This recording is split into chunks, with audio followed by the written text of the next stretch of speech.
Welcome. Today I want to talk about kind of an overview of John chapter 1 through 12. And I want you to understand, and this is coming from Kevin's book, the creation account in Genesis is a story of glory to the fall, as God's good creation is stained by humanity's self-sufficiency. John's story is of the fall to glory as Jesus purifies stained humanity, healing their brokenness and teaching them how to put God back into the center of life. So he confronts the corrupt priesthood leadership with signs, telling them they have to repent. Signs also direct them that there's a new way of operating, which is imminent. And I also want to talk about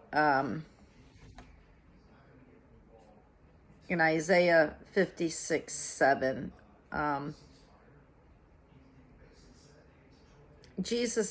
first of all, Jesus says, "My house is the house of prayer, but you've made it a den of thieves." So again, this is a remez from Isaiah 56:7 that the temple will be called a house of prayer for all nations.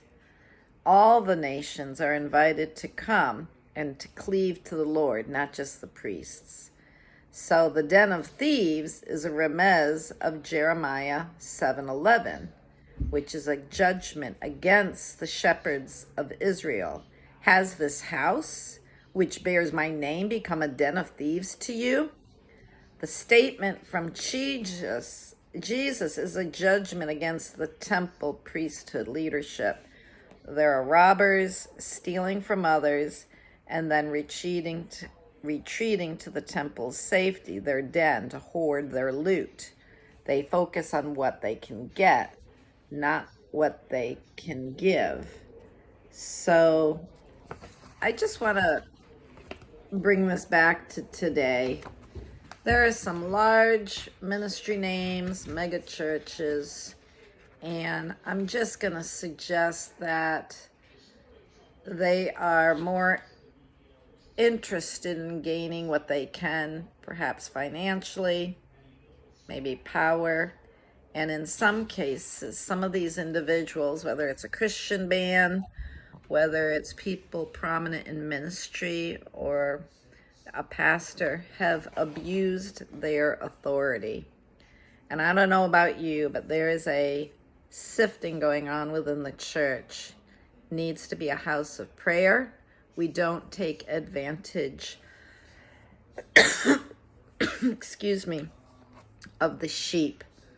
Abuse, financial impropriety, focus on what is being gained. It's Christianity, I'll just speak to the West, has been commercialized, and in some cases manipulated people to, we all want people to burn with the fire of God, to have that passion.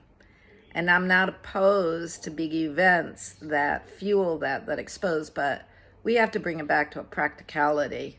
We don't manipulate people to get their tithing. We don't manipulate people to serve, thinking we have no rights. Even the rights of a nation, constitutional.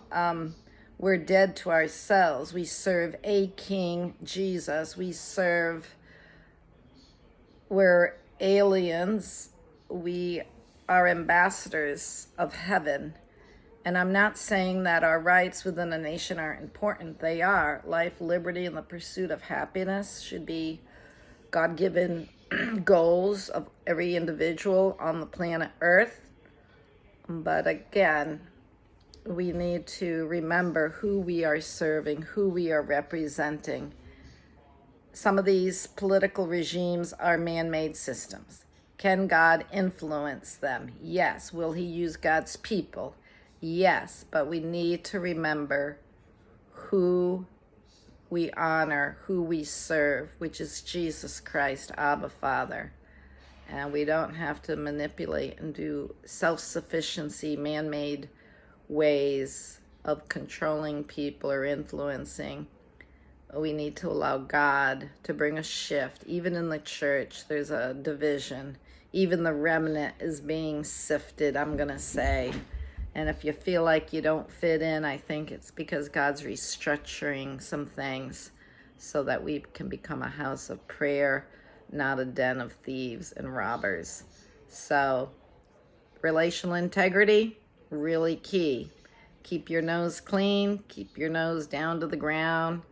You are accountable to God, and He sees, and He wants to show up with signs, wonders, and miracles. But it's to serve the marginalized. It's to serve the ones that don't have a voice. It's to see lives transformed. And we do want to see nations transformed and discipled, but we need to do it God's ways, not man's ways. Anyways, I hope you purchase Kevin's book, The Book of Signs. It's the Gospel of John, Volume 1. It will be coming out shortly. You'll find it on Amazon. God bless you. Have a great day.